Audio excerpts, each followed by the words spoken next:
Bienvenue sur InfoLive TV, ici Dina Cohen pour notre flash d'information. L'Iran pourrait produire des bombes nucléaires d'ici 2 à 5 ans, c'est ce que révèle David Kay, le chef d'une équipe dont la mission est de trouver des armes en Irak. Selon ce haut responsable américain, l'Iran aurait donc déjà effectué 80% du chemin vers l'acquisition de la bombe. Mais pour Kay, les États-Unis ne devraient pas prendre la décision d'attaquer l'Iran tant qu'il n'y a pas de preuve que les armes atomiques ont été transférées à des groupes terroristes.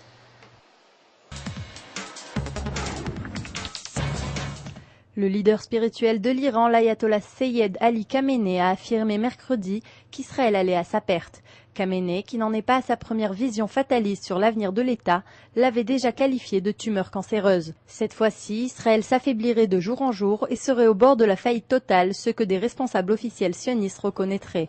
Le leader iranien a tenu ses propos lors d'un discours prononcé à l'occasion de la fête musulmane qui marque la fin du Ramadan.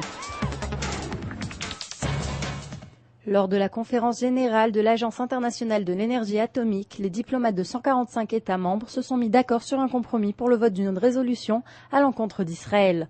En effet, après la colère des pays islamiques face à l'arsenal de l'État hébreu, ils s'opposent et critiquent les activités nucléaires israéliennes. Israël est actuellement considéré comme le seul pays du Proche-Orient possédant l'arme atomique, mais refuse d'accepter des inspections internationales sur son programme nucléaire. Selon le journal israélien Yediot Aharonot, le Hezbollah aurait ordonné à ses hommes de ne pas se rendre en Syrie. Cet ordre a été publié après les différentes explosions dans la capitale syrienne ces derniers jours.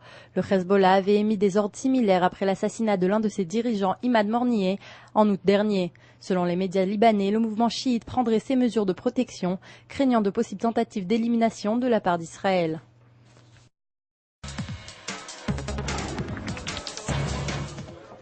Tzipi Livni, la ministre des Affaires étrangères, s'est entretenue pendant la fête avec Ehud Barak, le leader du parti travailliste. En effet, la dirigeante de Kadima aurait invité Ehud Barak ainsi que sa femme à un repas convivial à son domicile. Les deux ministres auraient évoqué la constitution du prochain gouvernement. Cependant, des proches d'Ehud Barak auraient affirmé que les exigences du parti travailliste n'avaient pas été satisfaites et que pour l'instant, les pourparlers n'ont pas progressé. Le Sénat américain a approuvé mercredi par 74 voix contre 25 le plan de sauvetage du système financier américain de 700 milliards de dollars. Le président américain George W. Bush a applaudi après ce vote, se réjouissant que les républicains et démocrates aient surmonté leurs oppositions partisanes. De plus, il a déclaré que la situation économique des États-Unis exige que le plan de sauvetage du secteur financier adopté mercredi au Sénat le soit aussi à la Chambre des représentants.